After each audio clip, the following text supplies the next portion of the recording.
Hello friends, welcome back to the new video guys. Today guys we are going to talk about guys find my device setting in a Realme phone guys. In this video guys I will show you guys how can you on find my device in a Realme phone. In this video guys I will show you guys. So before starting video friends I want to tell you guys if you need my channel, so guys first of all go and subscribe my channel, click the bell icon and like my video friends. So first of all guys open your phone setting, go on find my device, then guys scroll it. As you can see password and security setting, so I tap here and guys you can see this type of setting. So you will have to click on the system security, and guys second option guys you can see find my device. So once you want to on, so guys you can on. So guys suppose guys you have lost your phone and guys someone has stolen your phone, so why you want to track your phone, so guys you can track from here. So I hope friends you have understood how to on find my device in our Realme phone, and friends you want to off it, so guys you can off from here also.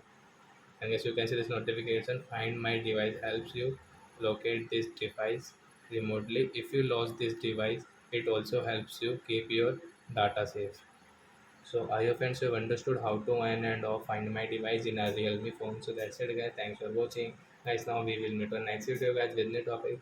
Before going guys, please go and like my video, subscribe my channel. Bye bye friends.